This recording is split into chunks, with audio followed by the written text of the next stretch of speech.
కానీ మీరు అంటున్న కేటీఆర్ నమ్మక ద్రోహం చేశారు, ఇవన్నీ స్టేట్మెంట్స్ మాట్లాడారు. ఆయన బాధ కనిపిస్తోంది. ఎందుకు ఇంట్లో ఉన్న మనుషులే మనకి వెన్నుపోటు పొడిచి వెళ్ళిపోయారు అనే బాధ కనిపిస్తోంది. నేనేమో కేసీఆర్ గారు కేటీఆర్ గారికి నేను కూడా చాలా మంచిగా, నాకు మంచి ప్రాముఖ్యత ఇచ్చారు, మంచి సముచిత స్థానం ఇచ్చారు.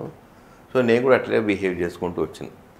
దాని తర్వాత వాళ్ళకి చెప్పాను, డీటెయిల్గా చెప్పాను, ఇట్లా అవుతుంది, ఈ డెవలప్మెంట్స్ అవుతున్నాయి, అందరూ కాన్స్టిట్యూన్సీలు వచ్చి పార్టీ మారమంటున్నారు, ఓడిపోతున్నాం అంటున్నారు, గెలవాలంటున్నారు, అన్నీ చెప్తూ వచ్చాను. ప్రతి ఒక్కటి చెప్తూ వచ్చాను. కాంగ్రెస్ ఇట్లా ఈ డిస్కషన్ వస్తుందని కూడా చెప్పాను. అన్నీ చెప్పి వచ్చాను. మాకు క్లోజ్నెస్ ఉంది కాబట్టి కేసీఆర్ గారు చెప్పాను, కేటీఆర్ గారు చెప్పాను. కానీ వాళ్ళు ఏమనుకో మారా అనుకున్నారు లాస్ట్ మినిట్లో. నేను కూడా లాస్ట్ మినిట్ చెప్పాను కదా, బాధపడితే మారాను. మారిన తర్వాత చాలా హ్యాపీగా ఉన్నాయి ఇక్కడికి వచ్చాక. సో నేను పోయినని చెప్పి కోపం ఉంటుంది కాబట్టి అంటారు. మీరు ఇద్దరి నాయకత్వాలు చూస్తున్నారు ఇప్పుడు. ఫస్ట్ అక్కడ బీఆర్ఎస్లో వాళ్ళ నాయకత్వం, వాళ్ళ మాట తీరు చూసి వచ్చారు. ఇక్కడ కాంగ్రెస్లో ఎట్లా అనిపిస్తుంది? ఏం డిఫరెన్స్ చూసారు మీరు? కొత్తగా వచ్చిందా మా పార్టీలో, నాకు అంతా అంటే as chief minister Revanth Reddy గారితో డీటెయిల్గా డిస్కస్ చేసింది తక్కువనే.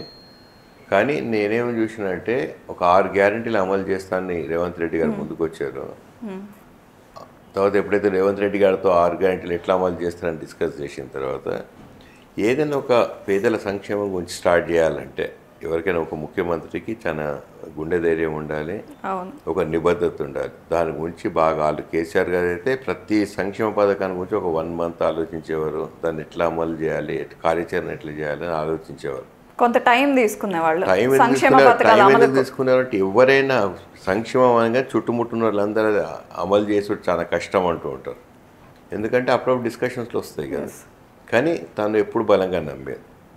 ఆ కాన్ఫిడెన్స్ లెవెల్స్ ఈయన దగ్గర కూడా చూశాను. సో అందుకే అనిపిస్తుంది ఎవరైనా ఒక ముఖ్యమంత్రి లెవెల్కి, ముఖ్యమంత్రి స్థాయికి పోవాలంటే అంత ప్లానింగ్ ఉంటుంది, అంత గుండె ధైర్యం ఉంటుంది, బలంగా నమ్ముతారు వాళ్ళు అనుకున్నది. కనుక నేను కేసీఆర్ గారిని చూసినంత రేవంత్ రెడ్డి గారిని చూడలేదు. కానీ ఆ 6 గ్యారెంటీలు అమలు చేస్తుంటేనే వాళ్ళు సక్సెస్ అయ్యిండ్రు కదా, అమలు చేస్తామన్నది. అమలు చేసే కార్యాచరణలు ఉన్నారు కాబట్టి అప్రిషియేట్.